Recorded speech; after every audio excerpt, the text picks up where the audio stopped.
దేవుని యొక్క మహాఘనమైన కృప ద్వారా పరిశుద్ధాత్మ దేవుని యొక్క సహవాసములో ఈ ఏప్రిల్ మాసములోని 3వ పరిశుద్ధ శుక్రవార ఉపవాస ప్రార్థన మహిమలోనికి మనందరూ సమకూర్చి తండ్రి, కుమార, పరిశుద్ధాత్మ త్రియేక దేవుని సహవాసములు స్థిరపరచి ఉన్న తండ్రికి నిత్య నిలయ మహిమ దీవెన యుగ యుగములు కలుగును గాక. ఆమేన్. దేవుని యొక్క మహాఘనమైన కృపను బట్టి ఉపవాస ప్రార్థనలు ప్రతి సంవత్సరము 52 ఉపవాస ప్రార్థనలను జరిగిస్తూ ఉన్నా. ప్రతి ఉపవాస ప్రార్థన వెనుక ఒక కన్నీరు, ప్రతి ఉపవాస ప్రార్థన వెనుక ఒక శోధన, ప్రతి ఉపవాస ప్రార్థన వెనుక ఒక సంకల్పము నిక్షిప్తమై ఉంటుందట. యేసు క్రీస్తు ప్రభు వారు ఎన్నో మార్లు ఉపవాసం ఆచరించి ఉన్నారు. కానీ సంఘము కొరకు 40 దినములు ప్రభువారు చేసిన ఉపవాసమే వాక్యములో సుప్రసిద్ధముగాను ఘనముగాను కనబడుతూ ఉంది. ఈరోజు మనం కూడా చూస్తే మన పరిస్థితులను బట్టి 40 రోజులు ఉపవాసాలే కాక ఓ వారం చేసేవారు ఉంటారు. ఒక రోజు సంపూర్ణ ఉపవాసం, అన్నపానాలు మానుకొని, మాట మానుకొని ఇలా చేసేవారు ఉంటారు. కొంతమంది దేవునితో మాట్లాడాలన్న ఒక్క తలంపుతో ఆ రోజు నోటికి తాళం వేసుకుని మౌనోపవాసాలు చేసేవారు ఉంటారు. ఇట్లా ఒక్కొక్కరికి ఒక్కొక్క తలంపు, వారి వారి పరిస్థితులను బట్టి ఒక్కొక్క ఘనమైన స్థితి. దైవ జనుని బిడ్డలారా, దేవుడు దేవదాసయ్య గారు బయలుపరిచిన బైబిల్ మిషన్ వారులారా, భక్తులైన దేవదాసయ్య గారు సెలవిచ్చిన మాట, కన్నీరు లేనిదే కటాక్షము లభించదట. విషయం అర్థమవుతుందా అండి? కన్నీరు కార్చనిదే కటాక్షము లభించదట. ఏ ప్రాంతములోనైనా ఏ దేశములోనైనా వెలకట్టే వస్తువులు ఎన్నో కనబడుతున్నాయి, వెల ఇచ్చే వస్తువులు ఎన్నో కనబడుతున్నాయి, వెల కూర్చబడిన వస్తువులు ఎన్నో స్థితులుగా కనబడుతూ ఉన్నాయి. కానీ దైవ గ్రంథమునందు దేవుని అభీష్టమును నెరవేర్చు నిమిత్తము యేసు క్రీస్తు ప్రభువారు బంగారము వెండి క్షయ వస్తువులను ఏ దినమునందు తండ్రి సన్నిధిలో ఉంచమని కోరలేదు. కానీ విశ్వాసి యొక్క కన్నీటిని కార్చమన్నట్లుగా, తన సన్నిధిలో విడవమన్నట్లుగా మనము ఎన్నో వాక్యాల్లో చూస్తున్నాం. మీ దేవుడైన యెహోవానగు నేను మీ హృదయములను పరిశోధించువాడను. దేవుని వాక్యాన్ని బట్టి చూస్తే నీళ్లుంటాయి. నీళ్లను మనం పొయ్యి మీద పెట్టి ఎక్కువసేపు మరిగించామనుకోండి, ఆ నీరు పొగగా మారుద్ది, ఆ పొగ ఆవిరిగా మారుద్ది, మరలా ఆవిరి తిరిగి ఎలా మారుద్ది? నీరులాగే మారిపోద్ది. ఎప్పుడైనా గమనించారా? మూత వేస్తాం, వేడి నీటి మీద మూత తీయగానే మళ్ళీ మూత మీద ఏం కనబడతాయి? నీళ్ళే కనబడతాయి. అలాగే విశ్వాసి యొక్క కన్నీరు కూడా దేవుని సన్నిధిలో కార్చివేసి తన హృదయ వేదనంతయు ప్రభువుకు తెలియజేసిన తరువాత ఈ కన్నీరు అనేటువంటి శోధనంతా ఆవిరిగా మారి కుమారుడైన యేసు క్రీస్తు ప్రభు వారి యొద్దకు వెళుతుందట. ఆయన యొద్దకు వెళ్ళినప్పుడు ఈ కన్నీటినంతటిని ఆయన పొందుకుని ఆయన కన్నీరు గార్చి నీ కొరకు మరలా విజ్ఞాపన చేస్తారట. మా అర్థమవుతుందా? నిన్నటి దినాన ఒక కథ చెప్పా మీకు. ఏం కథ అది? ఏంటండి? కోయిలు కథ. అర్థమవుతుందా? ఈ లోకములో రూపముగాను మనము కాకులమై ఉన్నాము, గాని ప్రార్థించుట విషయములో మనం ఏమై ఉన్నాం? కోయిలమై ఉన్నాం. దేవుని వాక్యము సెలవిస్తూ ఉన్నది, పావుర స్వరము దేశమంతటా సంచారము చేస్తూ ఉన్నది. దేశమంతటిని దాని యొక్క స్వరమును వినిపిస్తూ ఉన్నదని విన్నాం. పావురము స్వరము వినటానికి అంత ముద్దుగా ఉంటుందా? చెప్పండి. పావుర స్వరం వినటానికి ముద్దుగా ఉంటుందా, తీగా ఉంటుందా, వినసొంపుగా ఉంటుందా? అదరిస్తేనే చిచ్చిపో అంటారు. ఎందుకంటే ఆ శబ్దము మనకేం పుట్టిస్తుందంట? జిగుప్సు పుట్టిస్తూ ఉంటది, చికాకు పుట్టిస్తూ ఉంటది, రోత పుట్టిస్తూ ఉంటది. యేసుక్రీస్తు ప్రభువునందరి ప్రియ విశ్వాసులారా, దేవుని వాక్యములో భక్తుడైన లూకా గారు 23వ అధ్యాయము, లూకా సువార్త 27వ అధ్యాయము 32వ వచనములో మనకు సెలవిచ్చినట్లు, మరి ఇద్దరు ఆయనతో కూడా చంపబడుటకు తేబడిరి. ఇక్కడ మనము చూసినట్లయితే ఆ పైకి కొంచెం పైకి వచ్చినట్లయితే 28వ వచనములో, వారి వైపు యేసు వారి వైపు తిరిగి, యెరూషలేము కుమార్తెలారా, నా నిమిత్తము ఏడవకుడి, మీ నిమిత్తమును మీ పిల్లల నిమిత్తము ఏడవండి. చాలా దేవుని ప్రియమిత్రులారా, 32వ వచనములోనికి వచ్చినప్పుడు యేసుక్రీస్తు ప్రభు వారి ప్రక్కన ఇద్దరు సిలువ వేయబడ్డారు. వారు ఒక తల్లి గర్భాన జనించిన బిడ్డలే. వారిని వారి తల్లులు ప్రసవ వేదనతోని లోకానికి అప్పగించారు. ఎన్నో వేదనలు పడుతూ, ఎన్నో శ్రమలు పడుతూ, రక్తము పంచిపెట్టి లోకానికి ఆ బిడ్డలు ఇచ్చారు. ఆ తల్లులైన వారు వారిని గూర్చి ఏదో ఒక చోట, ఏదో ఒక స్థలాన కష్టపడో, శోధన పడో, కన్నీరు కార్చో ఉంటారా? ఉండరా? ఈరోజు మన బిడ్డను కలెక్టర్ చేద్దాం అనుకుంటాం. అమ్మ, నేను కలెక్టర్ గాను, నాకు ఇష్టం లేదు, నాకు ఆనందంగా విహరించడం ఇష్టం, నా ఫ్రెండ్స్తో బయటికి వెళ్ళడం ఇష్టం, నా బ్రతుకు నాకు ఇష్టంగా బ్రతకడం ఇష్టం అంటే తల్లి ఏమవుద్ది? కన్నీరు కాల్సిందా, కాల్చదా? అయ్యో నా బిడ్డ భవిష్యత్తు. అలాగునని ఈ ఇద్దరు దొంగల యొక్క భవిష్యత్తును గూర్చి ఆ తల్లులైన వారు కూడా కలగనుంటారు. కానీ వీరు ఎలా మార్చబడ్డారంటే దొంగలైపోయారంట. ఆ తల్లులైన వారు దొంగగా మార్చబడ్డను బట్టి ఎన్ని కన్నీళ్లు కారుస్తున్నారో, ఎంత శ్రమ పడ్డారో, ఆ కన్నీళ్లకు, ఆ కనని శ్రమలకు దేవదేవుడు వారిని బట్టి ఎవరికి సముచిత జ్ఞానం ఇచ్చారంటే ఇద్దరికి జ్ఞానాన్ని ఇచ్చారు, ఇద్దరికి అవకాశాన్ని ఇచ్చారు. కానీ ఉపయోగపరుచుకున్నది మాత్రం ఒకటి. అలాగే యెరూషలేము కుమార్తెలారా, మీకు తెలియజేస్తున్నా, కనని గర్భములకు, పాలి అని స్తన్యములకు ధన్యములు అయినవని చెప్పు దినములు. ప్రభునందు దేవుని ప్రియబిడ్డలారా, ఈ దినమున మీకును ఒక మాట తెలియజేస్తూ ఉన్నా. ఏమిటది? మీలోనూ రానున్న భవిష్యత్తునకు అందించబోయే తల్లులు, రానున్న తరములకు బిడ్డలను అందించబోయే స్త్రీలు, కనుటకు సిద్ధముగా ఉన్న గర్భిణులైన వారు ఉన్నారు. మీ అందరికీ ఏం రాబోతుంది? శ్రమ రాబోతుంది. ఎందుకు రాబోతుంది శ్రమ? ఎందుకు రాబోతుంది చెప్పండి? మీరు కారుస్తున్న కన్నీరు మీ బిడ్డల కొరకై ఉండాలి, కానీ మీరు నేడు నా నిమిత్తము మీరు కన్నీరు కారుస్తున్నారు. దేవుని ప్రియబిడ్డలారా, సంఘమైన వారులారా, ఏడ్పుకి అంత శక్తి ఉందంటారా? చెప్పండి, ఏడ్పుకి అంత శక్తి ఉందంటారా? నేను ఎప్పుడు బాగా ఇష్టపడేది నా ఫ్రెండ్ జీవితంలో జరిగింది. వాడు అందరికంటే లాస్ట్ మార్కులు తెచ్చుకుంటే టీచర్ కొట్టింది. ఇంటికి వెళ్తే వాళ్ళ నాన్న కూడా కొడతాడు. మరి ఇది తెలుసుకున్న కుమారుడు ఏం చేశాడు? టీచర్ కొట్టిందన్న ఏడుపుని అలా ఒగ్గబెట్టుకుని నాన్న వచ్చాక టీచర్ కొట్టింది అంటే ఇంతనన్నాడు. ఏం టీచర్, నా కొడుకుని ఎందుకు కొట్టావు అంటే, ఎవడు ఇలా ఫెయిల్ అయ్యాడండి, సబ్జెక్ట్ ఫెయిల్ అయ్యాడని చెప్తే, ఫెయిల్ అయితే మాత్రం కొట్టేస్తావా? పిల్లోడు ఎంతున్నాడు, అంతంత దెబ్బలు కొట్టేయచ్చా అని వీడు ఫెయిల్ అయ్యాడన్న విషయం కూడా తండ్రి మర్చిపోయి టీచర్ మీద చేశాడనమాట. ఆ టీచర్ అమ్మ అప్పటి నుండి వీడు ఫెయిల్ అయితే అయ్యాడు రా బాబు అని కొట్టడం మానేసాడు. ఆ రోజు నుండి వాళ్ళ నాన్న కూడా కొట్టడం మానేసాడు.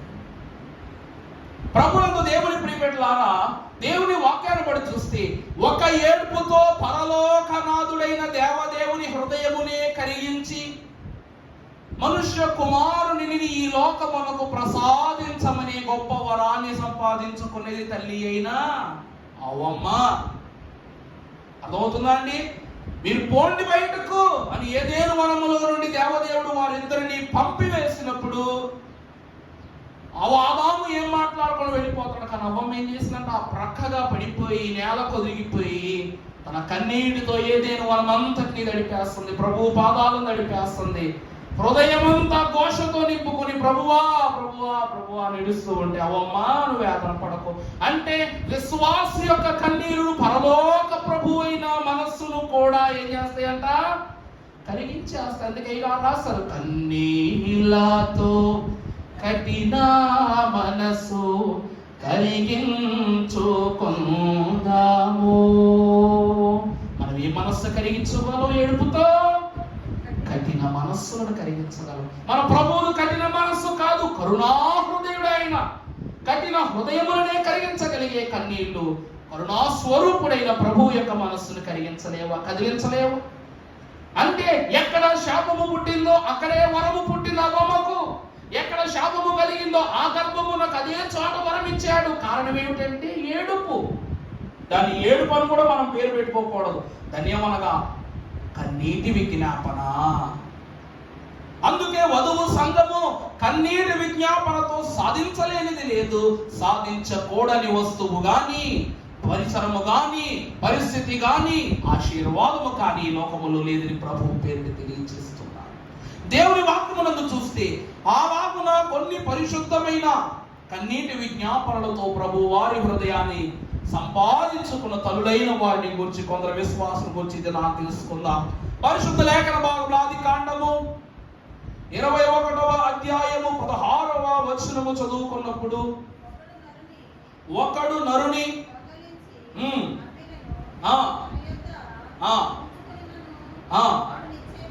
వాడు నిశ్చయముగా మరణ శిక్షను పొందును. 21:16 అమ్మా, ఆదికాండ 21:16 ఇక్కడ ఒక తల్లి తన కుమారుని నిమిత్తం చేస్తున్న విజ్ఞాపన ఏమిటది? ఈ పిల్లవాని చావు నేను చూడలేను అనుకొని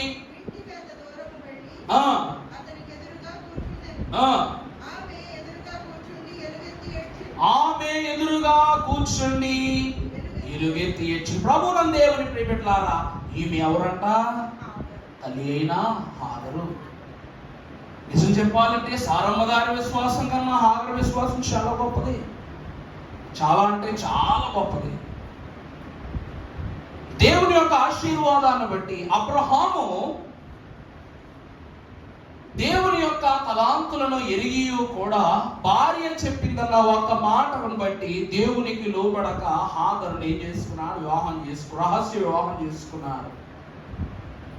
తర్వాత కొంతకాలమునకు ఇష్మాయేలు వీళ్ళకు కలిగినట్లుగా మనం చూస్తున్నాం.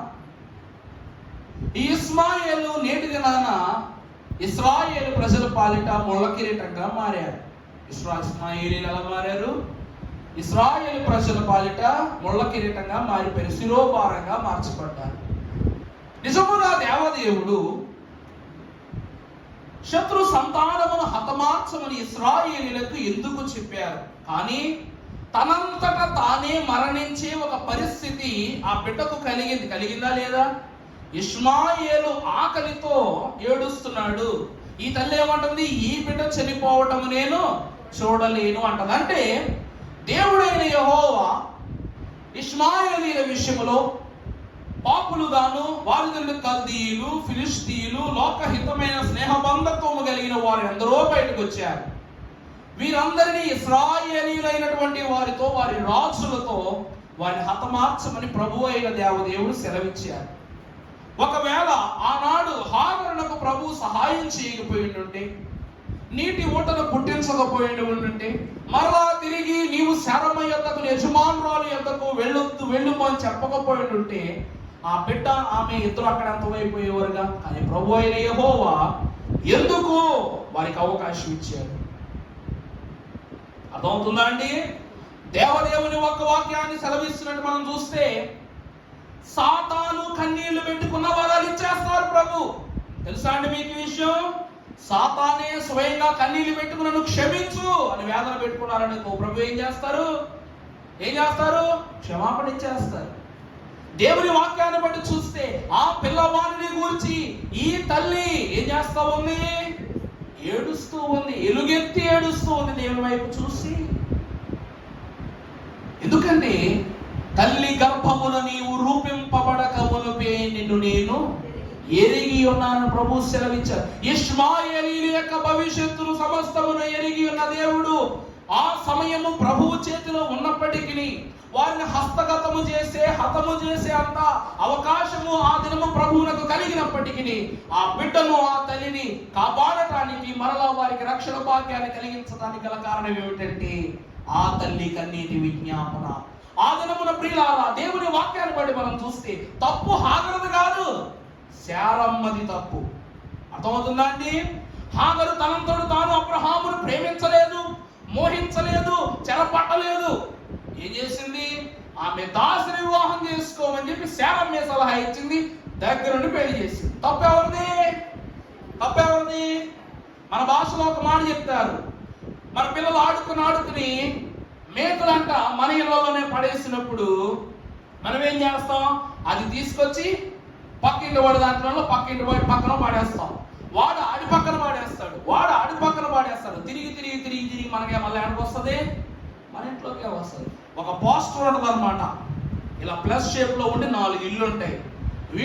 వీడింట్లో చెత్తపోతాడు, వీడింట్లో చెత్తపోతాడు, వీడింట్లో చెత్తపోతాడు, వీడు మళ్ళా తిరిగి ఆడింట్లోనూ చెత్త పోసేస్తాడు. అంటే ఈ లోకమునకు మనం ఏదిస్తే అది తిరిగి వస్తుంది. అలాగనే ఇష్మాయేలు విషయములో, హాగరు విషయములో శారమ్మ గారు దేవుడు వద్దన్న పనిని చేశారు కాబట్టి, దేవదేవుడు వద్దన్న పనిని జరిగించుకుని బట్టి ఆమె వద్దనుకున్న సంతానాన్ని మరలా తీసుకొచ్చి దేవదేవుడు ఎక్కడ పెట్టాడు? అది పాపము పరిపక్వత చెందింది. ఎందుకంది? మరణాన్ని కదంటే శారమ్మ గారి యొక్క దృష్టి పాపము, తలంపు పాపము, నైజ పాపము ఇష్మాయేలును మరణానికి ఏమిచ్చింది? జన్మనిచ్చింది అన్నమాట. దేవుని ప్రియబిడ్డలారా, యెహోవా దేవుని యొక్క వాక్యమును మనము గమనించి చూస్తే, శత్రువులు గెలవగలరా? మనలన్నేడు శత్రువులు యెహోవాను శపించునప్పుడు స్తోత్రించుడి యేసుని.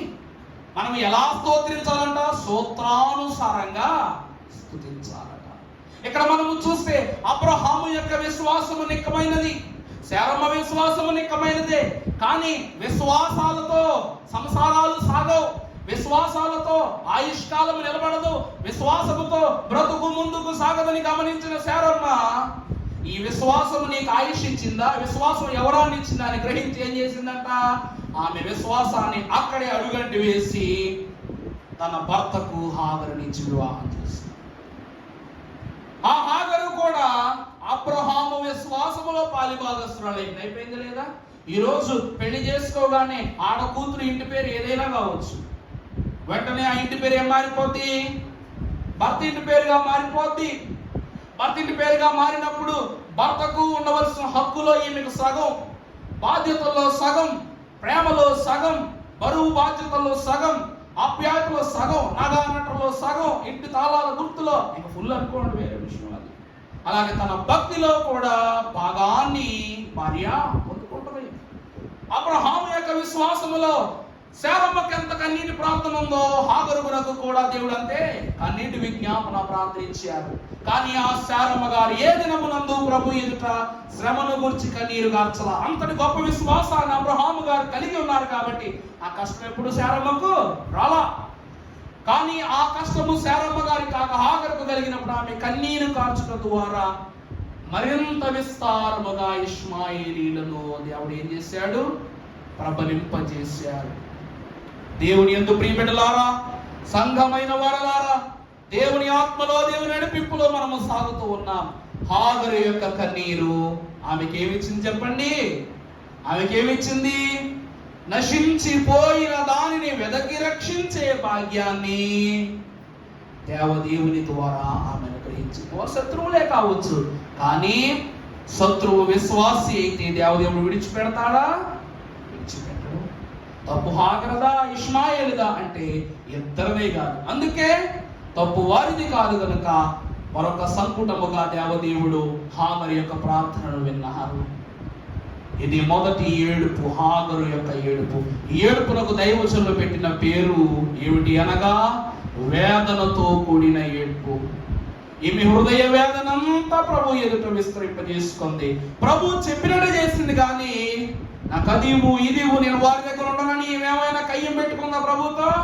నువ్వు మరలా తిరిగి నీ యజమానురాల దగ్గరికే వెళ్ళంటే మారు మాట్లాడకుండా అక్కడి నుంచి తిరిగి వెళ్ళింది, కానీ ప్రభువు నాకు ఏం చెప్పలా, ఎదురు చెప్పలా. కానీ శారమ్మ నీకు సంతానం ఇస్తానని చెప్తే గుడారం పక్కన నిలబడి నవ్వుకుందంట. నవ్వుకుందా లేదా? ఆశీర్వాదాన్ని హేళన చేసినందుకు గాను, ఆశీర్వాదాలు త్రుంచనాడినందుకు గాను ఈమె ధన్యురాలైంది, ఈమె దీనురాలైపోయింది. అర్థమైందండి? అందుకే హాగరు యొక్క సంతానమైన ఇష్మాయేలు ఆఖరి వరకు తల్లి ప్రేమను పొందుకున్నారు. కానీ శారమ్మ కుమారుడైన ఇస్సాకునకు తన భార్య వచ్చేంత వరకు తన తల్లి లేని బాధను ఇస్సాకు ఏం చేశారట? అనుభవిస్తూనే ఉన్నాడు. ఎప్పుడైతే ఇస్సాకుకు రెబెకమ్మ గారి వివాహం జరిగిందో అప్పుడు తన తల్లి లేని శోకం ఎవరు తీర్చారట? రెబెకమ్మ తీర్చినట్లుగా దేవుని వాక్యం సెలవిస్తుంది. చూసారా? అందుకే బిడ్డలైన వారికి తల్లి నేర్పవలసినది దేవుని ఎదుట ఏడ్చుట, దేవుని ఎదుట కన్నీరు గార్చుట. ఆ విజ్ఞాపని బిడ్డల పాలిట వరముగా ఇస్తారు దేవుడు. ఇది మొదటి ఏడుపు. రెండవది చూసినట్లయితే రూతు గ్రంథం 1వ అధ్యాయం 14వ వచనం చదువుకున్నప్పుడు, రూతు గ్రంథము 1వ అధ్యాయం 14వ వచనం,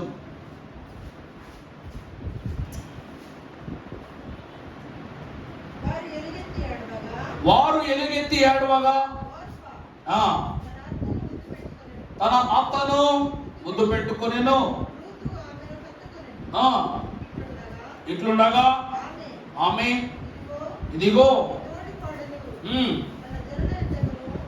నీ తోడి కోడలు తన జనుల యొద్దకు వెళ్ళిపోయినది. తర్వాత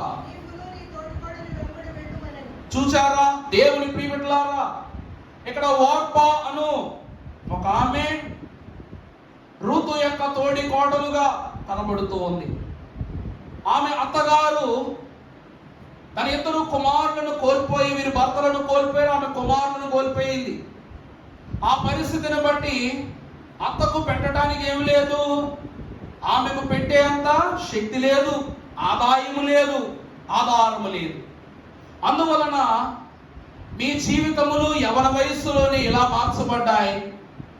నా బిడ్డల నుంచి దేవుడు మేలు చేశాడనుకున్నా, కానీ మీ రాబోయే భవిష్యత్ కాలమును మాత్రము మీకు ఏ అడ్డు చెప్పను, మీకు నచ్చినట్లుగా మీరు జీవించండి, మీ పుట్టిళ్లకు వెళ్ళి మీ జీవితాలను సంతోషముగా మీ జీవితాలను అనుభవించండి, బ్రతకండి అని చెప్పేసి ఆమె అన్నప్పుడు వారు ఏం చేసినంత ఎలుగెత్తి వచ్చి ఏం చేసినట్ట? అత్తగారిని ముద్దు పెట్టుకుని వెళ్ళిపోయింది. అలాగనే రూతమ్మ గారిని కూడా, నువ్వు కూడా నీ తోడి కోడలు వెంటే వెళ్ళిపో, ఆమె వెంబడే వెళ్ళిపో. నువ్వు ఆమె ఎలా నిర్ణయం తీసుకుందో నువ్వు అట్టి మంచి నిర్ణయమే తీసుకుని ముందు కొనసాగిపో అని చెప్పినప్పుడు రూతమ్మ గారట, నీ దేవుడే నా దేవుడు, నీ జనమే నా జనము, నీ గృహమే నీ నివాస స్థలమే నా నివాస స్థలం. నువ్వు ఉంటే ఉంటా, నువ్వు చనిపోతే చనిపోతా, నువ్వు ఎక్కడికి వెళ్తే అక్కడికే వస్తా, నువ్వు ఉండమంటే ఉంటా, వెళ్ళమంటే వెళ్ళిపోతా, ఇలాగ నేను ఉండను. ఆఖరి దినము వరకు నీ ఉన్నాను లేకున్నాను, ఏ దినమునందైతే దేవుడి ఏర్పాట్లు నన్ను నడిపించారో ఆ దినమే నా గృహము మారిపోయింది, నా పేరు మారిపోయింది, నా ఊరు మారిపోయింది, నా దైవము మారిపోయింది, నా తత్వం మారిపోయింది. దేవుని ప్రియబిడ్డలారా, దేవుని వాక్యాన్ని బట్టి చూస్తే రూతమ్మ గారంట కేవలము దేవుడు ఇచ్చిన బాధ్యతల గురించి మాత్రమే కన్నీరు పెట్టుకుంది, కానీ లోకము మరలా తనకు ఒక అవకాశం ఇస్తుందని ఆనందముతో అక్కడి నుండి వెళ్ళిపోయిందా? వెళ్ళిపోలా. అందరూ అనుకుంటారు వార్పాకు కన్నీరు త్రోవబడింది, రూతమ్మ గారికి కన్నీరు మొదలైందని అనుకుంటారు. కన్నీరు కార్చలేని కళ్ళు ఉన్నను లేకున్నను ఏమిటంట? ఉపయోగము లేదట. అర్థమవుతుందా అండి? దేవుని సన్నిధిలో కన్నీరు కార్చలేనప్పుడు ఈ కళ్ళు ఉన్నా ఒకటే, లేకపోయినా ఒకటే. గుడ్డోడంట ఎప్పుడు అనుకునేవాడంట, ఒక ఊరిలో నువ్వు దేవుని ఎదుట కన్నీళ్లు గారిస్తే నీకేమొస్తాయి? కళ్ళు వస్తాయని చెప్పాడంట ఎవడో తల్పాసుడు. అప్పుడు వీడు అనుకున్నాడంట, నాకు కళ్ళే లేవు, మరి కన్నీళ్ళు ఎలా కార్చను? నాకు ఏమి లేవు, కళ్ళే లేవు కాబట్టి నేను కన్నీళ్ళు ఎలా కార్చనని ఆ దేవుని ఎదుట వేరే అవకాశం లేదు, ఆధారం లేదు, ఏమి లేదు. కళ్ళు కావాలంటే కన్నీళ్లు కార్చాలి, కళ్ళు లేని వాడు కన్నీళ్ళు ఎట్లా కారుస్తాడని ఆ దేవుని దగ్గరికి వెళ్ళి ఏడవడం ప్రారంభించాడంట. ఏం చేశాడండి? ఏడవడం ప్రారంభించాడంట. ఏడుస్తూ ఏడుస్తూ ఏడుస్తూ ఉన్నప్పుడు అతడు పెట్టుకొనుచున్న రోదనకు ఆ కళ్ళలోంటి నీళ్లు బదులు రక్తం వచ్చిందంట. ఏమొచ్చిందండి? కళ్ళలో నుండి. ఎందుకంటే కళ్ళు బాగా ఏడ్చేసిన తర్వాత ఎర్రబడిపోతాయి, తెలుసా మీకు?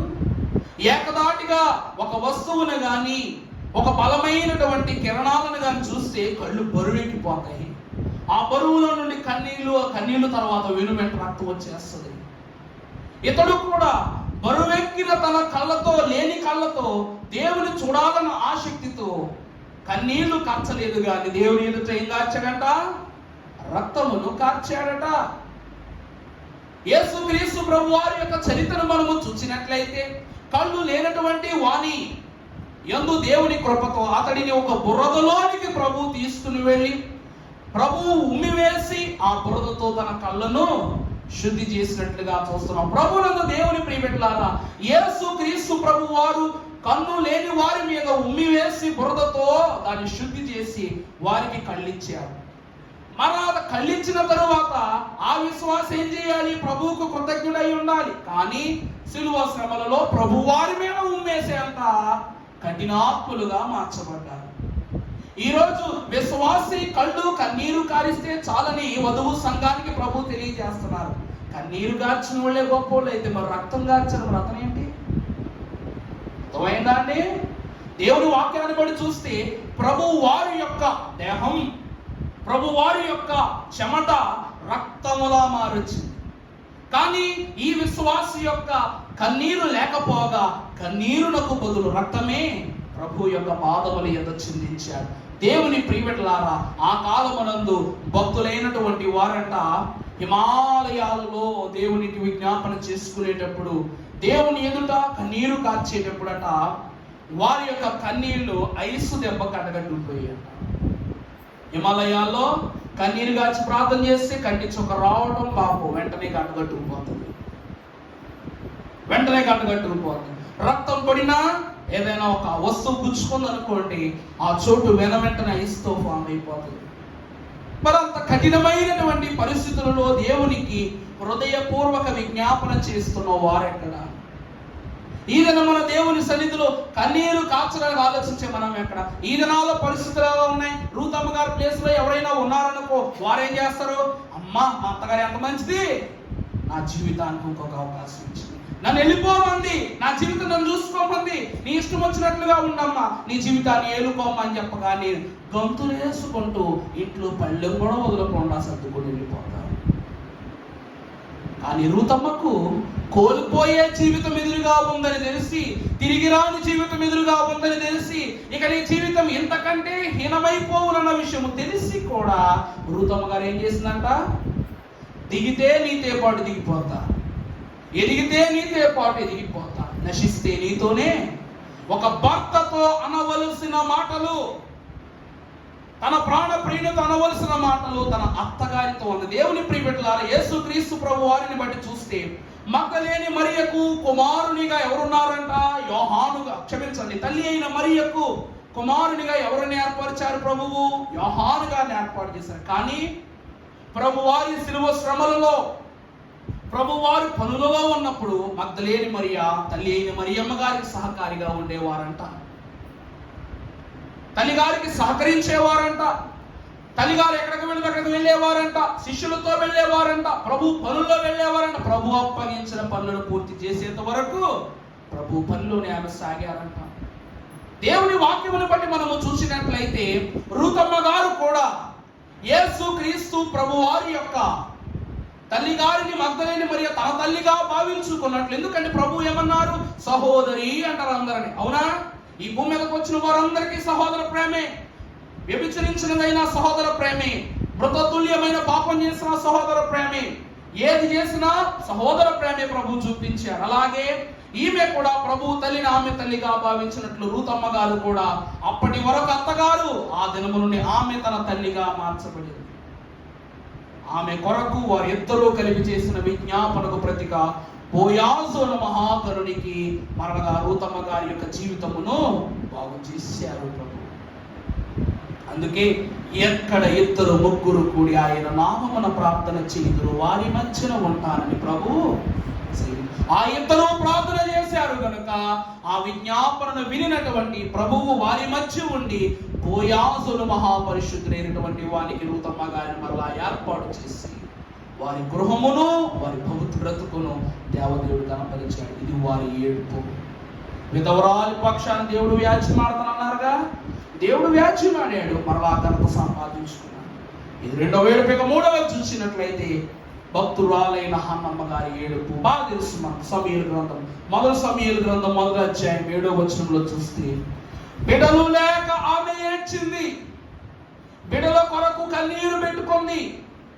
బిడ్డ కలిగిన తరువాత దేవునికి అప్పగించటములో నా బిడ్డ నీ చిత్తమందు నీ ఆత్మయందు నీ సన్నిధి యందు సౌమ్యునిగా జీవించాలన్న గొప్ప తలంపుతోనే భక్తులైన సమూయేలు గారిని ఆలయానికి అప్పగించింది. కానీ కన్నంతసేపు పడిన శ్రమ దేవునికి అప్పగించినప్పుడు ఆనందంగా మారిపోయింది. దేవుని ప్రియబిడ్డలారా, పాలు విడిచిన క్షణమునందే గనుడైనటువంటి సమూయేలు గారిని లోకానికి తల్లిగారు అప్పగించారు. పాలు విడవగానే అప్పగించేశారు. సమూయేలు అంటే ఎంత నమ్మకమో తెలుసా అండి ప్రభువుకు? మానవాళి ఆత్మలు ఆరిపోకుండా చూడటానికి ప్రభు అంటే ప్రభు వారి యొక్క ఆత్మ ఆరిపోకుండా చూసేవారు ఎవరంట? సమూయేలు గారు అన్నమాట. అర్థమవుతుందని యెరూషలేము మందిరము యొక్క నిర్మాణములో దేవుని మహిమ ఆత్మ వలె సంచారము చేయుటకు ముందు దేవుని ఆత్మను ఈ లోకములో దీపస్తంభములో ప్రతిష్ఠ చేసి ఆయన ఆత్మను అహర్నిశలు అహోరాత్రులు కావలి కాచి ప్రభు ఒళ్ళోనే పడుకొని ప్రభుతోనే ఉండి ప్రభుతోనే మాట్లాడి ప్రభు వైపే చూసి బ్రతికిన మహాగణుడైన సమూయేలు గారి చరిత్ర. ప్రభు ఎప్పుడు దీపస్తంభము ద్వారానే సమూయేలుతో మాట్లాడేవారంట. ఎందుకంటే సమూయేలుకు ఒక వరం ఉంది. నీవు దేవునిని దేని ద్వారా ఏర్పరచుకుందో దాని ద్వారానే దేవునిని ఏర్పాటు చేసుకుంటానంట. యేసుక్రీస్తు ప్రభు వారు సిలువ అనే శ్రమ ద్వారా సంఘాన్ని ఏర్పాటు చేసుకున్నారు. ఈ దినము సంఘము కూడా సిలువ ద్వారానే వధువు సంఘముగా సిద్ధపడబోతాం. అవునా కదా? సిలువ చెంత చేరిన నాడు కలుషములు కడిగివేయు. పౌలు గారు కూడా సిలువ ద్వారానే ప్రభువుతో సమానత్వమును పొందుకోలేదా?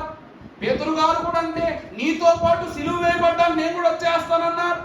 దేవుని ప్రియబిడ్డలారా, ఆ రీతిగానే సమూయేలు గారు దేవుని దీపస్తంభపు కాంతిలో ఆయన మహిమను చూశారు. ఎప్పుడు ప్రతి స్తంభములో ఆత్మజ్యోతి ఒకే రీతిగా వెలగాలి. ఎలా పెడితే అలా వెళ్ళకూడదు. అన్నిట్లో సమానముగా నూనె నింపాలి. అన్నిట్లోనూ ఏది కాస్త తగ్గినా దాన్ని ఏం చేయాలి? వెంటనే పూర్తి చేయాలి. అందువలన ఏ ఆత్మ క్షీణించినా సరే ఆలయంలో మహిమ తగ్గిపోతుంది.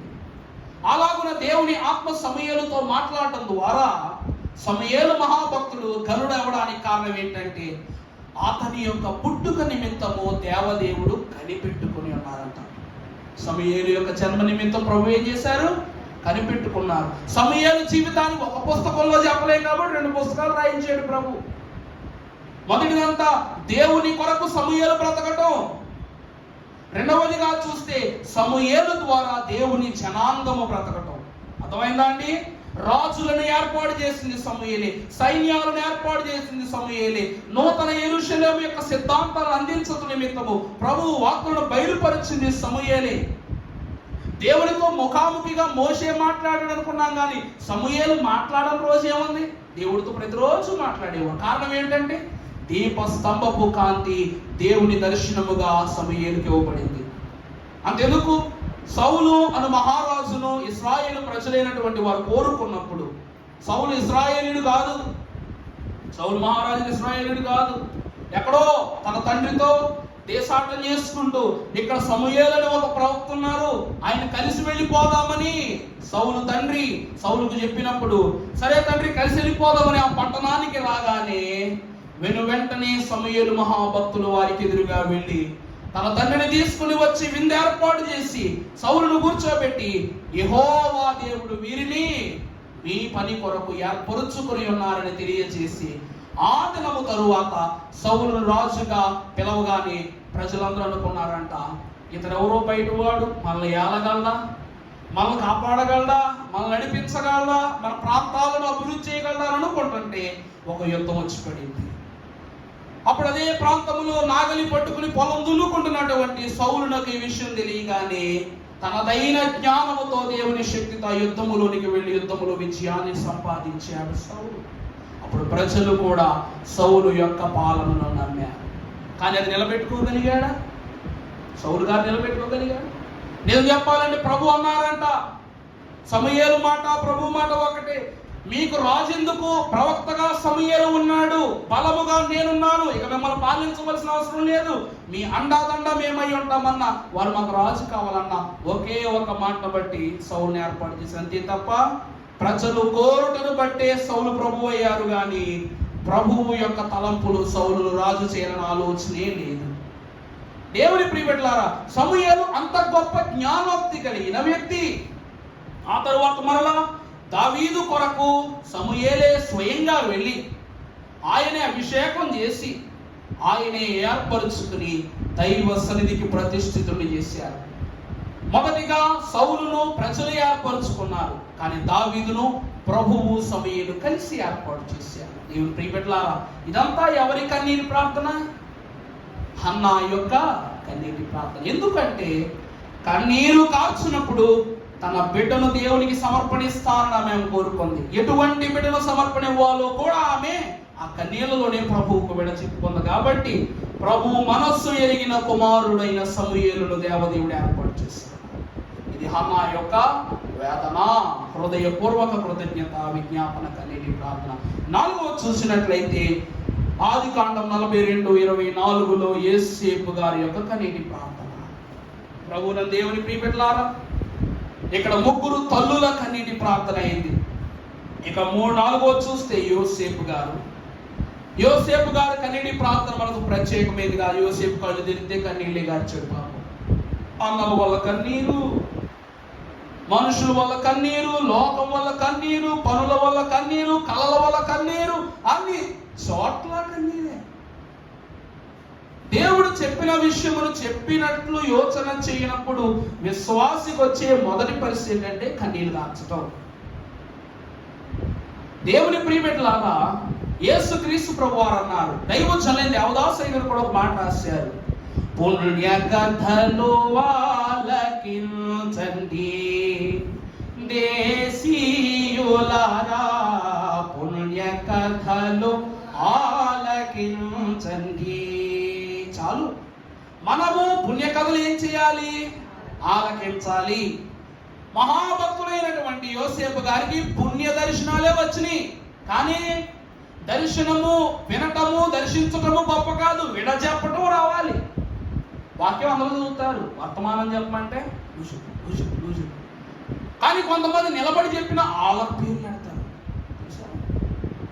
లేచి నిలబడతారు, వాక్యం చెప్తా ఉండరు, పక్కన చెప్తా ఉంటే వాళ్ళ పేర్లు పెడతారు. ఏది నువ్వు చెప్పు అని ధైర్యంగా మాకు సవాల్ ఇచ్చినాడు అనుకోండి, అవి మాకు రాదండి, నాకు మాట చెప్పు. మనం 7 మాటలు చెప్పారు, ఎవరో ఒకరికి ఏదో ఒక పేరు పెట్టుంటారుగా. దేవుని వాక్యాన్ని బట్టి చూస్తే యోసేపు కళలకు కూడా బోల్డ్ పేర్లు పెట్టారు. అన్నది తెలుసా? పిచ్చి కళ, పిరికోడి కళ, జ్ఞానవంతుడు అజ్ఞానుని కళ, అతడు అన్ని దర్శన భాగ్యాలుగా చెప్పేవాడు. ఎందుకంటే యోసేపు గారి చిన్నతనాన్ని బట్టి కళ చెప్పడం వచ్చేది కాదు. ఇప్పుడు పిల్లోడు ఒక బొమ్మ పోయింది, లేకపోతే ఒక బొమ్మ కావాలన్న విషయాన్ని ఎలా చెప్పాలో తెలియక బేరమని ఏడ్చి చెప్తాడు కదా. పిల్లలు ఏం చేస్తారు? ఏడుపు ద్వారా చెప్తారు. ఇంకా ఒక వస్తువు నాన్న కొనివనన్నాడు అనుకో, దాన్ని సాధించడానికి అబద్ధాలు చెప్తారు కొంతమంది. యోసేపు గారు కూడా కళలు కనడము తెలుసు కానీ కళలు చెప్పటము తెలిసేది కాదు. ఇలా చెప్పలేకపోగా తన తలంపును, అన్నా మీకెంత కష్టం వచ్చి పడిందంట, అన్నా మీకెంత శ్రమ వచ్చి పడిందంట అనగానే అన్నలకి ఏమొచ్చేసేది? బీపీ, షుగర్ వచ్చేసేది. షుగర్ కాదు, బీపీ. విపరీతమైన బ్లడ్ ప్రెషర్ పెరిగిపోయేది. వంగబెట్టి దెబ్బ దెబ్బ దెబ్బ మరి ఈపు మీద అన్నలందరూ దెబ్బలు కొట్టేసేవాళ్ళు. కళ వచ్చినప్పుడు ఇతడు ఆనందపడ్డాడు, కళ చెప్పినప్పుడు వాళ్ళు దుఃఖపడ్డారు, ఇతను దుఃఖపెట్టారు. తండ్రికి చెప్పలేడు, ఎందుకంటే కళ కన్నది అన్నల కోసం, కళ కన్నది వారి గృహం కోసం, కళ కన్నది వారి యావదాస్తుల కోసం, కళ కన్నది దేవుని సన్నిధి కోసం. దేవుని ప్రియబిడ్డలారా, తరువాత కళలను విడచెప్పటము తెలిసే జ్ఞానాన్ని కన్నీటి ప్రార్థనతోనే సంపాదించుకున్నాను. దేవుడు ఎక్కడ, ఎప్పుడు, ఏ పని అప్పచెప్పాలి. గోతిలో పడ తర్వాత కానీ నీతి సూత్రాలు గుర్తురాల. అర్థమైందండి? గోతిలో పడితే గాని నీతి గుర్తుకు రాల. గోతిలో పడితే గాని ఈ లోకముతో ఎలా మెసలాలో అర్థం కాల. అప్పుడట నన్ను నా అన్నలు ఎందుకు పడేశారని కనిపెట్టాడు. ఈ దర్శనాలు నాకే ఎందుకు కలుగుతాయని కనిపెట్టాడు. ఈ దర్శన భావాలు ఏంటన్న విషయం కొరకు కనిపెట్టాడు. దైవజనులు అన్నారు, చదివిన తరువాత చదివిన దాని కొరకు కనిపెట్టండి, కనిపెట్టిన తరువాత దాన్ని రాయడం కొరకు కనిపెట్టండి, రాసిన దాన్ని నెమరు వేసుకున్నటకు కనిపెట్టండి. ఎందుకంటే చదివితే 25%, రాస్తే 50%, నెమరు వేసుకుంటే 75%, నెమరు వేసుకున్న దాన్ని సంఘానికి అందిస్తే 100 అంటే నువ్వు చదివిన దాన్ని చదివినట్టే చెప్పేవనుకో ఎవరైనా అర్థమవుతా? దాన్ని నువ్వు వినాలి, అభ్యసించాలి, వ్రాయాలి, నెమరు వేసుకోవాలి. నీ దృష్టిలో దానికి ఒక రూపాన్ని ఇవ్వాలి. ఆ రూపాన్ని ప్రపంచానికి పరిచయించాలి. యోసేపు గారు కార్యరూపమును ఈ లోకానికి అందించాడు. దర్శనము కరువు అని వచ్చింది, దానిని ఎలా అధిగమిస్తే ఈ లోకానికి మేలో తెలుసుకున్నాడు. ఐగుప్తు దేశానికి, తన అన్నలకు, ప్రజలకు కార్యరూపాన్ని దాల్చివేసి కరువు నుండి బయటకు తీసుకుని వచ్చాడు. ఇదంతా దేని వల్ల సాధ్యమో? కన్నీటి ప్రార్థన వలనే. ఎందుకంటే ప్రార్థన లేకుండా పామరుడు పండితుడు కాలేడు, పండితుడు పారమార్థికుడు కాలేడు. అవుతుందా అండి?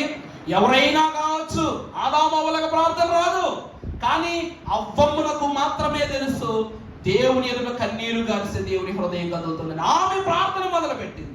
ప్రార్థన మొదలుపెట్టింది ఎవరు చూస్తాము? ఆదాము గారు కాదు. ఎవరు ప్రార్థన మొదలు పెట్టారు? అవ్వమ్మ గారు మొదలు పెట్టారు. ఏ చోటైనా, ఏ అధ్యాయంలోనైనా ఆదాము అవ్వలు ఇద్దరూ కలిసి ప్రభువారి ఎదుట మోకరించి ప్రార్థన చేసినట్టు రాసిందా? ఎప్పుడు శాపం కలిగిందో అప్పుడు ఆమెకు మోకాళ్ళు అంటే ఏంటి తెలిసింది, అప్పుడు ఆమె కన్నీళ్ళు అంటే ఏంటి తెలిసింది, అప్పుడే ప్రభు ఎదుట ఎలా ఉండాలో ఆమెకు తెలిసింది. ఆమె అనగా వధువు వరస్సులో అవ్వమ్మ గారు ఉండి చేసిన మొదటి ప్రార్థనే ఈ దినము వధువు సంఘం ఆచరించవలసిన ప్రార్థన. ఇక తర్వాత మనం చూస్తే మోషే గారు కూడా ప్రార్థన చేశారు. మోషే గారు కూడా కన్నీళ్లు గార్చారు. దైవజనులైన దేవదాసయ్య గారు వాక్యంలో ఒక మాట చదువుకుంటున్నప్పుడు, ఒక పుస్తకం చదువుతున్నప్పుడు నాకు కలిగిన తలంపు అన్నమాట. నోవహు అంట తన కుటుంబాన్ని ఓడలోకి ఎక్కించాడు, జంతువులను ఓడలోకి ఎక్కించాడు, పక్షులను ఓడలోకి ఎక్కించాడు, అన్నింటినీ ఓడలోకి ఎక్కించాడు. మరి చేపలను ఎందుకు ఓడలోకి ఎక్కించలేదు? ప్రభు ఏమన్నారు? ప్రతి జాతి జంతువును, ప్రతి జాతి పక్షిని, ప్రతి జాతి పురుగును, పొట్టును, ప్రతి దాన్ని జతలు జతలుగా లోపల ఉంచుతున్నారు. మరి చేపల విషయంలో ఎందుకు చెప్పలేదు? చెప్పారా? చేపలను జతగా లోపల తీసుకెళ్ళమని చెప్పారా? ఈ జల ప్రళయం రాబోతుంది. ప్రళయం అంటే ప్రళయమే. భూమి మీద ఉన్నాం కదా, భూకంపం వస్తే చావకుండా ఉంటారా మనుషులు? కూలిపోకుండా ఉంటాయా ఇల్లు? అలాగే సునామీ వచ్చినప్పుడు కూడా వాటి ఉద్రేకతను బట్టి ఆయా ప్రాంతాల్లో ఉన్నటువంటి జీవులు కూడా, జలచర జీవులు కూడా చనిపోతాయి. కానీ చేపలను ఎందుకు ఓడలోకి తీసుకురానివ్వాలా? అది ఒక మర్మం. ఇక రెండవదిగా చూస్తే, దేవదేవుడు తలంచుకున్నట్లయితే తర్షీషు ఓడలో ఉన్నటువంటి యోనా గారిని, ఓ తర్షీషు ఓడ వెళుతున్నటువంటి జనులైన వారికి ఇలా చెప్పాలా? ఏమని? మీరు ఇది తర్షీషుకు తీసుకుని వెళితే నేను నాశనం చేస్తాను, దీన్ని నిలువే తీసుకెళ్ళమంటే సరిపోతుందిగా, మరి యోనాని ఎందుకు సముద్రంలో పడేయాలన్న తలంపు ఉంటుంది. అర్థమవుతుందా? చేపను ఓడలోనికి రానివ్వని ప్రభువు, ఓడలో ఉన్న యోనాను చేప నోట్లోకి పంపించిన ప్రభు. రెండు విషయాలు అర్థమవుతున్నాయండి. ప్రభు యొక్క కార్యాలు. ఎందుకంటే ఆనాడు నోవాహు దేవుడు వెతికితే కనబడిన నీతిమంతుడు. అందువలన ఆ నీతిమంతుని నిమిత్తము ఓడ చేసుకోమన్నారు. కానీ ఇక్కడ మనము చూసినట్లయితే భక్తుడైనటువంటి యోనా గారు నీతిమంతుడే, నిజాయితీపరుడే, కానీ తర్షీషు ప్రజలకు చేరవలసిన సువార్త ఇది. ఇప్పుడు యోనాని ఎత్తి మేము సముద్రంలో పడేసాం, వెంటనే తుఫాను అయిపోయింది. అప్పటి వరకు సముద్రము మా పైన తాండవిస్తూ ఉంది, సముద్రము మాపై ఉద్రేకత మా ఓడను ముంచి వేసే స్థితిలో ఉంది. ఎప్పుడు యోనాను తీసి దేవుని మాట ప్రకారం నేను అందులో పడేసాము, వెంటనే సముద్రం ఏమైపోయింది? యథావిధిగా మారిపోయింది. ఇప్పుడు వీళ్ళు తర్షీషు దేశానికి వెళ్ళి ఏమని చెప్తారు? దేవుని సువార్తను ప్రకటిస్తారు. అంటే ఒక వ్యక్తి వలన రెండు ఆశీర్వాద కార్యాలు జరిగాయి. అటు నినివే రక్షణ పొందుకుంది, ఇటు తర్షీషు రక్షణ పొందుకుంది. మరి నోవాహు కుటుంబము ద్వారా నోవాహు ఎందుకు రక్షణ పొందుకున్నాడంటే, ప్రభువునందు ప్రియులారా, నోవాహు గాని తన కుటుంబాన్ని లోనికి తీసుకురానివ్వకపోతే అరారాతు పర్వతము మీద మత్తుడై పడిపోయిన నోవాహు దిగంబరత్వాన్ని ఎవరైనా కప్పేవారా? చెప్పండి, కప్పేవారా? అందుకే దేవుని ప్రియబిడ్డలారా, దేవుని వాక్యాన్ని బట్టి తెలియజేస్తూ ఉన్నాము. పరిశుద్ధుడకు దేవదేవుడు మోషే ద్వారా రాయించారు. మోషే యొక్క దేహాన్ని దేవుడు దాయటానికి గల కారణం ఏంటంటే, దేవుణ్ణి చూడగానే అన్ని అర్థమైపోయినాయి మోషేకి. దేవుని చూడగానే అన్ని బాధపడిపోయినాయి. భవిష్యత్తును కూడా మోషే గారు చూసేశారు. అందుకే మోషే గారిని ఏం చేశారంట? ప్రభు దూతలకు ఇచ్చి దాసేమన్నారు. ఇదే దాచబడిన దేహము రెండవ రాకడలో 7 ఏళ్ల శ్రమల్లో మరలా రూపము ధరించుకుని అతడు ఏం చెప్పాలనుకున్నాడో, ఏమి చూశాడో అవన్నీ ఏం చేస్తారంట? మోషే గారు భూమి మీదకి వచ్చి ప్రసంగిస్తారంట. ఏలియా గారు కూడా అంతే. దేవుని ప్రియబిడ్డలారా, అందుకే మోషే యొక్క కన్నీరు భవిష్యత్తును చూసింది. ధర్మశాస్త్రము ద్వారా 41 రోజు దేవుని చూస్తేనే, ఆయనను చూస్తే అంతా సరైపోతాయి. మరి 80 రాత్రులు 80 పగలు దేవునితో ఉన్నాడు మరి మోషే గారు. అంటే 1 కాదు 2 కాదు. ఎన్ని రాత్రులు? మొదట 40 రోజులు చూసారు, తర్వాత పగలగొట్టేసిన తర్వాత మరలా 40 రోజులు చూశారు. సంపూర్ణంగా 80 రాత్రి పగళ్ళు మోషే దేవుని యొక్క చూపు కలిగి ఉన్నాడు. కాబట్టి దేవుని దేహం మోషే మీదకి వచ్చేసి, దేవుని కాంతి మోషే మీదకి వచ్చేసి, దేవుని అందచందము, తలంపులు, విజ్ఞాపనలు, ఆశీర్వాదాలు అన్నీ మోషే మీదకి వచ్చేసి, అటువంటి మోషేను కానీ ఇలా ఉంచితే యోహాను ప్రకటన గ్రంథము రాయడు సుమా. యోహానుకు ప్రకటన గ్రంథం రాసే జ్ఞానం. ఎందుకంటే గతము తెలిసిన వారికి భవిష్యత్తు కూడా తెలిసిపోతుంది.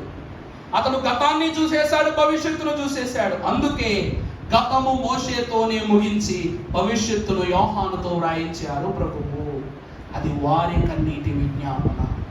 ఈరోజు మనం చూస్తే, యెరూషలేము కుమార్తెలారా, నా కోసం ఎందుకు ఏడుతున్నారు?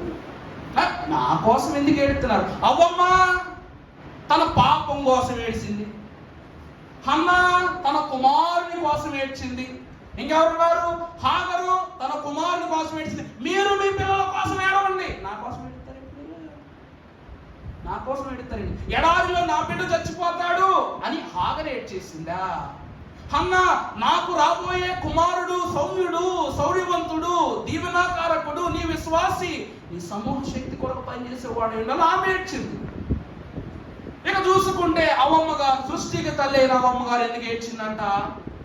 ఈ గర్భము శపింపబడిపోయింది. పుట్టే బిడ్డ శపింపబడేవాడు అవుతాడు, ఇంకా రానున్న దినాలు అందరూ శాపముతో ఉంటారు. ఆమె ఏడ్చింది, ఆమె గర్భం కోసం ఆమె ఏడ్చింది. ఈ ముగ్గురు ఏడుపులకు దేవుడు వరం ఇచ్చాడు. మీరు నా కోసం ఏడుస్తున్నారు, నేనేమి ఇవ్వాలా? ప్రభు అడుగుతున్నదే కదా. వాళ్ళ పిల్లల కోసం ఏడవటం వల్ల నా తండ్రి వరాలు ఇచ్చారు వాళ్ళకి. మీరు నా కోసం ఏడుస్తున్నారు, నేనేమి ఇవ్వగలను? ఈరోజు పాడుకుంటాంగా, నీకు ఏమి ఇవ్వగలను లోక స్రష్ట ప్రియుడా జనక అని పాడుకుంటాం. దేవునికి ఏదైనా ఇవ్వాలి, కానీ దేవుని కుమారునికి ఇస్తే ఏమొస్తుంది? ఈరోజు మీరు కానుకేస్తారండి, తండ్రికి ఇస్తున్నారా, కుమారునికి ఇస్తున్నారా కానుక? చాలా పెద్ద ప్రశ్నలు, చాలా పెద్ద ప్రశ్న. బయలు విషయంలో పాస్టర్ గారు ఉండేవాడు, పేసరిగా తెలియదు, విన్నాను ఈ మాట. 3 కానుకలు తీసేవాడు ఆయన. ఇప్పుడు ఏం చేసేవాడండి? 3 కానుకలు తీసేవాడు. ఏంటంటే తండ్రికి ఇస్తే కుమార పరిశుద్ధాత్మలు బాధపడతారేమో, కుమారునికి ఇస్తే తండ్రి పరిశుద్ధాత్మలు బాధపడతారు, పరిశుద్ధాత్మనికి ఇస్తే తండ్రి కుమారులు బాధపడతారు. ముగ్గురికి 3 కానుకలు ఇచ్చేవాడు అన్నమాట. అందరూ ముగ్గురు ఒక్కరే వేసేసేవాళ్ళం. కానీ రక్తం ఇచ్చినందుకు రక్షకుడైన ప్రభువునకు కానుక ఇవ్వాలో, జన్మనిచ్చినందుకు తండ్రి కానుక ఇవ్వాలో, వారిద్దరి ఎదురు మనం నిలబెట్టినందుకు పరిశుద్ధాత్మని కానుక ఇవ్వాలో మనం ప్రశ్న వేసుకుంటే మనం కూడా 3 కానుకలు తీయాలి. మనం కూడా 3 ప్రార్థనలు చేయాలి. రోజు మనం కూడా 3 సార్లు కన్నీళ్ళు కార్చాలి. దేవుడు 3 పూటలు ఇచ్చాడు. ఎన్ని పూటలు ఇచ్చాడండి? పొద్దున్నే టిఫిన్ చేస్తే పగటికి బలం, మధ్యాహ్నం బోధ తింటే మధ్యాహ్నానికి బలం, సాయంకాలం తింటే సాయంకాలం. ఈ 3 తినటం వల్ల రోజంతటికి దేవుని ప్రియబిడ్డలారా 3 కాలాలు, 3 పూటలు, ముగ్గురై ఉన్న దేవుడు 3 దశలు. ఏ దశ? బాల్య దశ, యవ్వన దశ, వృద్ధాప్య దశ. ఇలాగ నా దేవుని వాక్యాన్ని బట్టి చూస్తే యెరూషలేము కుమార్తెల ప్రభు అన్నారు, నాకు కన్నీరు గారుస్తున్నా, నా నిమిత్తం కన్నీరు గారుస్తున్నా. నా తల్లి అయితే కార్చింది అనుకోవచ్చు, కన్నది కాబట్టి మీరెందుకు నా కోసం ఏడుస్తున్నారు చెప్పండి. ఈ మాటకు సమాధానం చెప్పినప్పుడు అడుగుతున్నారు లేదా ప్రభు? మరి ఏం సమాధానం చెప్పాలి? ఏడ్చేటంతటి గొప్ప స్థితిలో నేను ఇక్కడ లేను. ఎందుకు అంటే నా తండ్రి నన్ను పంపించుకుని బట్టే నేను ఇక్కడికి వచ్చా. నా అంతటిగా నేను ఈ లోకానికి రాలా. 2వ రాకడలో కూడా నా తండ్రి ఆజ్ఞాపిస్తేనే వస్తాను ఈ లోకానికి. ఆయన పంపకుండా నేను రాగలనా? నా కట్టి అధికారం. అందువలన మీ కొరకు, మీ బిడ్డల కొరకు, నా తండ్రి ఎదుట మీ బిడ్డలైనటువంటి వారు దోషులుగా కాక ధన్యులులా ఉండాలని నిమిత్తము దాని కొరకు ఏడవండి అని ప్రభు అంటున్నారు. కయ్యూను దోషయ్యాడు, కానీ అదే కయ్యూను తమ్ముడైనటువంటి హేబేలు పరలోక వాసవిడాడు. వరం ఉందా లేదా? ఉందా లేదా? వరం. సమూయేలు పుట్టగా పాలు విడవగానే తల్లి వెంటనే ప్రభువుకి ఇచ్చేసింది. అప్పటి నుండి కుమారుణ్ణి ఒక్కసారైనా చూడాలని ఆశ కూడా హన్నా కలగల. అంత ప్రార్థన చేసింది. ఎందుకంటే దేవుడి కంటే గొప్ప పోషకుడు ఎవరున్నారు? ఇక 3వదిగా హాగరు చూస్తే తను ఇవ్వటానికి తన స్తన్యము లేకపోయినా, తనకు శక్తి లేకపోయినా దేవుని ఎదుట కార్చిన కన్నీరులకు ప్రతిగా మరలా తీసుకుని వెళ్ళి ఏ స్థలములో నుండి నెట్టివేయబడింది ఆ స్థలంలో రారాజు చేశాడు దేవుడు హాగరు కుమారుడు. ఇశ్రాయేలీల కన్నా జ్ఞానములో కూడా ఇష్మాయేలు గొప్పగానే బ్రతికారు. సమాన హక్కు ఇచ్చాడు దేవుడు. ఎందుకంటే అబ్రహాములో అన్ని భాగాలు వాళ్ళకు వచ్చింది. ఆస్తిపాస్తుల్లో భాగం వచ్చింది, జ్ఞానంలో భాగం వచ్చింది, విశ్వాసంలో భాగం వచ్చింది, అన్నింటిలో భాగం వచ్చింది. అందుకే ఈరోజు రాయేస్తుంటే ఇప్పుడు అవతలవాడు నీకన్నా తక్కువవాడైతే నీ బలం పనిచేస్తుంది. నువ్వు వాడు ఇద్దరు ఒకటే బలంలో ఉన్నారు, ఇద్దరూ గెలవరు. అలాగే ఈరోజు పాలస్తీనా కూడా అలాగే జరుగుతుంది. దేవుని ప్రియబిడ్డలారా, అలాగే సాతానును జయించుట నిమిత్తము క్రీస్తు ప్రభువారు సంఘమునకు చెబుతున్నది, మీ బిడ్డలు అపవాది చేతిలో ఓడిపోకుండా నెగ్గేటట్లుగా ప్రభువులు ఏం చేయాలి? మీరు దాని కొరకు ఏడవండి.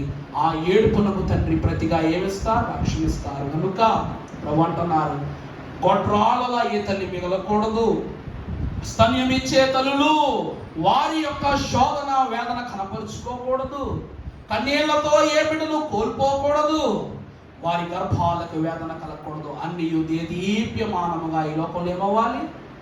ఒక్కసారి అవచ్చు చదువుతారా? 23-28 లోకాసు వార్త.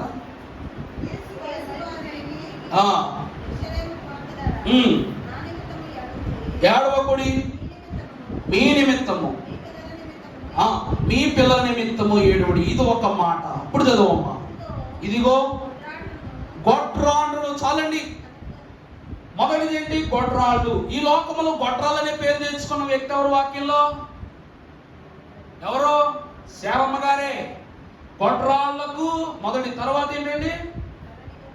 కనని గర్భములకు పాలియని స్తన్యములకు. అనగా కనని గర్భం ఎవరిది? శారమ్మ గారిది. గొడ్రాళ్ళు అనిపించుకుంది ఎవరు? సారమ్మ గారు. ఇక స్తన్యం ఇవ్వలేని తల్లి ఎవరంట? హాగరు. ఎడారిలోకి తీసుకుని వెళ్ళిపోయినప్పటికీ తెచ్చుకున్న ఆహారం అయిపోయింది.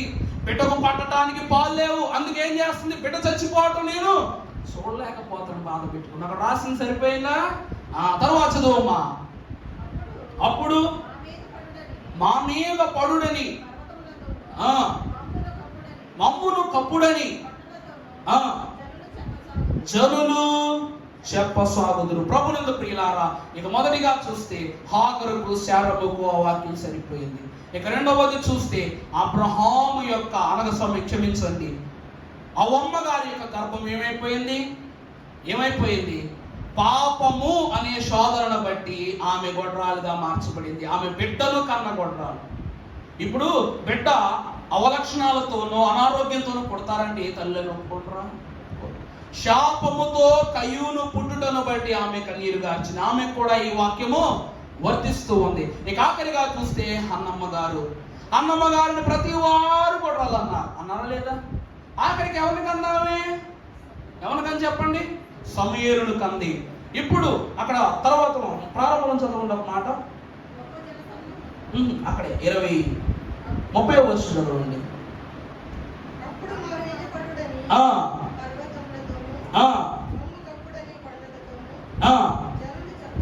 చెప్పసాగుదురు. ఇప్పుడు మరలా పై వచనానికి వస్తే పాలియని స్తన్యములు ధన్యములైనవని చెప్పు దినములు. అలాగే తల్లి అయినటువంటి అన్నమ్మ గారు కూడా తన స్తన్యము ఇచ్చుట ఆపిన తదుక్షణమే ఎవరికి ఇచ్చేసింది? ఎందుకంటే ఈ ముగ్గురు తల్లులకు ఉన్న భాగ్యము వధువు సంగమునకు సైతము ఉంటేనే వాళ్ళు ఏమవుతారు? ధన్యములైన వారని ఏమని రాయబడిందా? చెప్పు దినములు వచ్చుచున్నవి. ఈ దినములు తల్లులు పాలివ్వడమే కాదు, విశ్వాసాన్ని కూడా ఇవ్వాలి. గర్భములో మోయటమే కాదు, లోకములో ఉన్న శ్రమలను, దేవుని సిలువను మోసే బాధ్యతలు కూడా అప్పగించాలి. ఇక మూడవది చూసినట్లయితే నిరీక్షణలోనే ఒక రక్షణ. దైవజనులు ఏమన్నా తెలుసా? నిరీక్షణను 2 భాగాలు చేసాం అనుకోండి, నీ ప్లస్ రక్షణ, నీ రక్షణ, నిరీక్షణ. అర్థమైందా? ఈ రక్షణలో సాగాలి అంటే మనం ఏమై ఉండాలి? ఒక హాగరు యొక్క కన్నీరు నీలో ఉండాలి, ఒక హన్నా యొక్క నిరీక్షణ నీలో ఉండాలి, ఒక అవ్వమ్మ యొక్క కన్నీటి విజ్ఞాపన దేవుని ఎదుట చెప్పుకొనగలిగే సత్తువు నీలో ఉండాలి. ఈ సత్తువు ఉన్న యెరూషలేము కుమార్తెల వలె ప్రభు మన బిడ్డలను పెంచి పోషించి సిలువ ధ్యానాంతస్తులోనికి ఈ దినము వచ్చిన మీ అందరకు నటి జ్ఞానం దయచేయను గాక. పరిశుద్ధుడా నీకే స్తోత్రములు. వాక్య దర్శీయుడు పరిశుద్ధుడు నీవు. నీ వాక్యములో నీ మహిమలో మేము సాగుటకు నీ ఆత్మ స్థితి యందు మమ్మల్ని ప్రస్తరింపజేసి నీవే ప్రభావితము చేసి మహిమ పొందుమని యేసు నామములో వేడుకొనుచున్నాము తండ్రి. ఆమేన్. ప్రభు దీవించి ఆశీర్వదించి ఈ వాక్యమును మీరు నిత్యము విస్తారమైన దీవెనలుగా ప్రబలింపచేయును గాక.